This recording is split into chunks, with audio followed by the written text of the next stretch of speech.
Hello everyone! Welcome po sa ikatlong araw ng ating daily devotions. And I hope and pray na meron po tayong natututunan sa ating mga pinag-uusapan.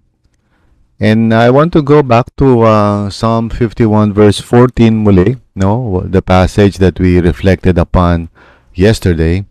At pag-usapan pa natin to further, no?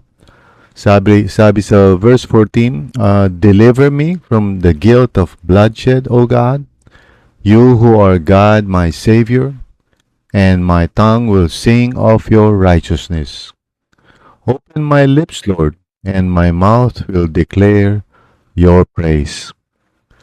So the title of our devotions for the third day ay Words that Reveal Change. At ang subtitle po, When You Wonder If Real Change is Actually Happening Inside You. So there are times minsan na frustrated ka because maybe yung loving intervention that you're going through is taking a while, medyo matagal na, and you wonder, Lord, may nagbabago ba sa akin? Am I really changing? And itong passage na to helps us to really appreciate the kind of transformation that God may actually be doing, hindi mo lang siya napapansin siguro. Because God works in the inward heart. Ang pagbabago natin is not something that we do externally lang, no? But it's an inward and invisible work of the Spirit of God sa puso natin. That's the kind of transformation we should desire and we need.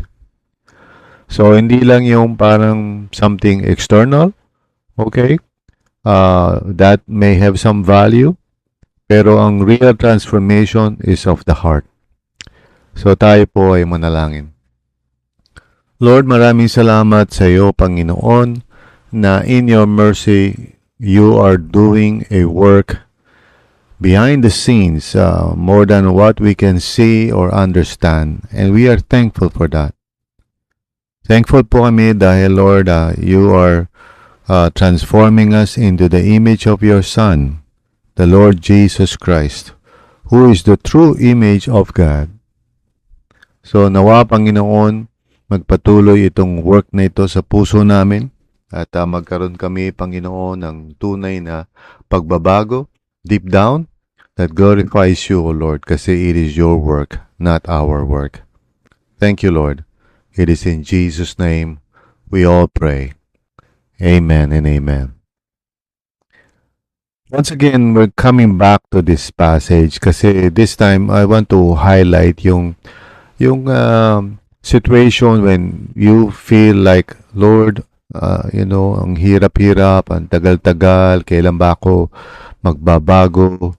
O lalo na pag medyo paulit-ulit yung kasalanan natin. Like, Lord, bakit ko ba ginagawa palagi ito? Why am I like this, O Lord? And itong passage na binasa natin, let's look at that again. Deliver me from the guilt of bloodshed, O God. So David is asking for deliverance. And that's what we are also asking, di po ba? Deliverance. Lord, set me free from this bondage of sin.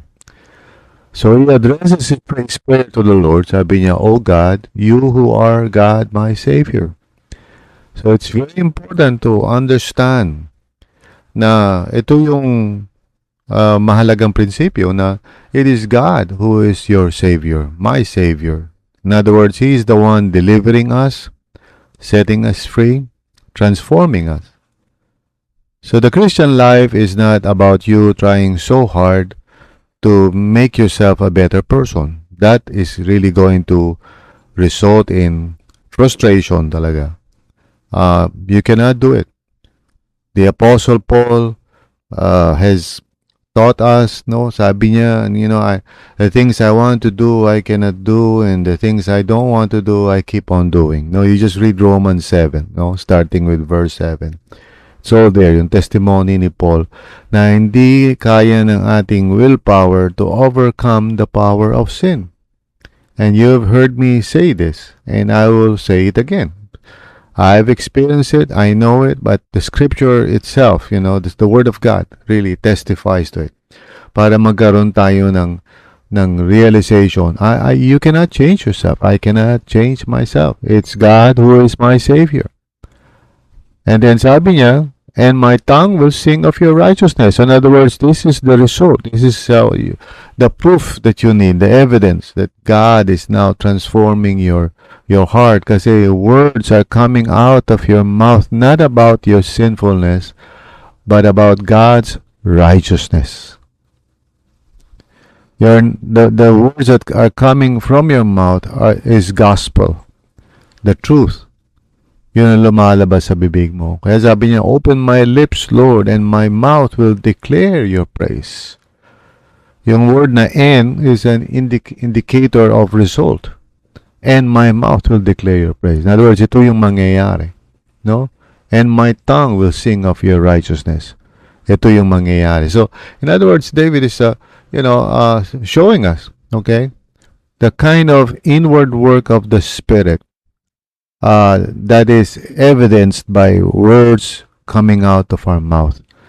Now, you cannot pretend that, you cannot, parang create that kind of, testimony, especially when you are so full of guilt and shame. You cannot fake that. Hindi pwedeng i-fake news yan. Our words would truly reflect what is going on in our hearts. So the transformation that we must aim for and desire is not mere outward conformity.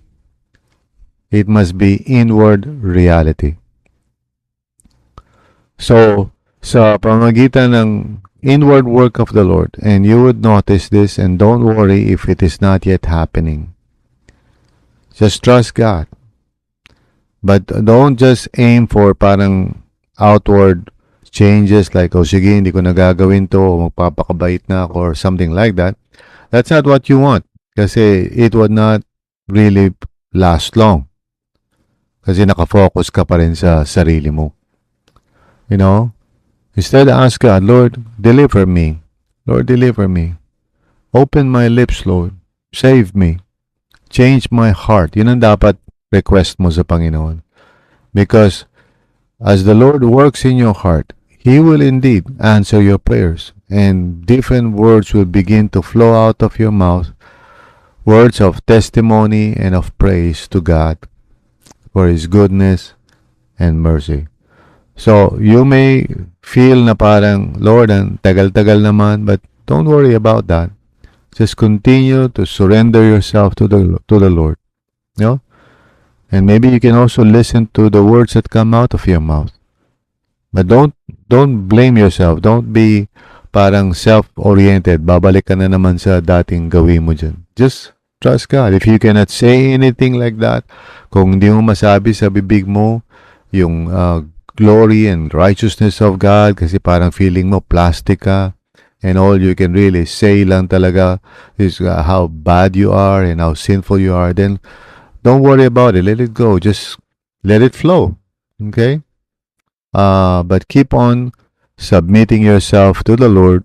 Keep on remaining there in God's presence, asking God for His mercy.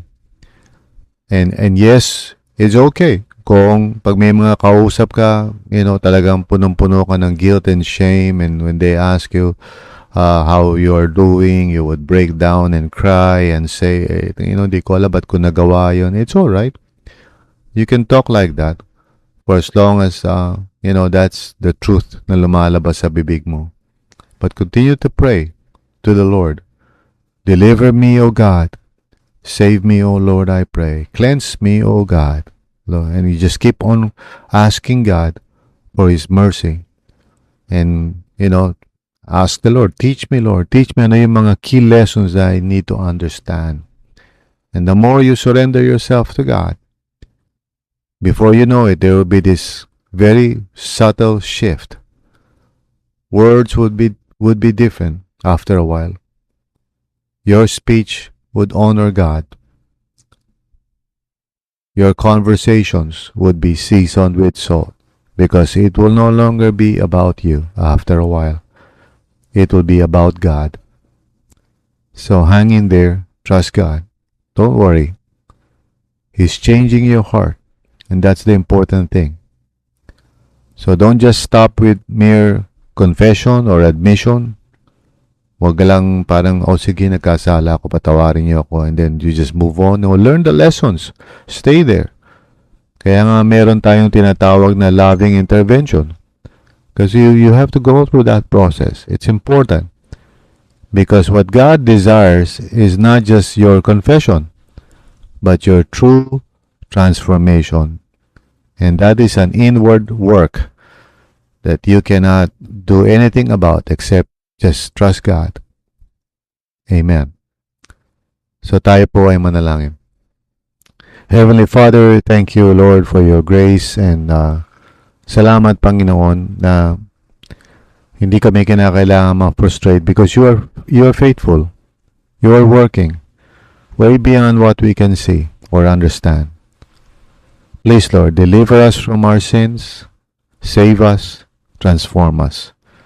And I pray this especially sa mga tao na nagkasala, nagkamali itong mga nakaraang panahon, or maybe it's been a while. Help them, Lord. Set them free. Let everyone who is listening to this podcast experience deep down healing sa puso nila. Because this is what you desire, Lord. Our true transformation by the Spirit. And this is what we pray for. In Jesus' name. Amen and amen.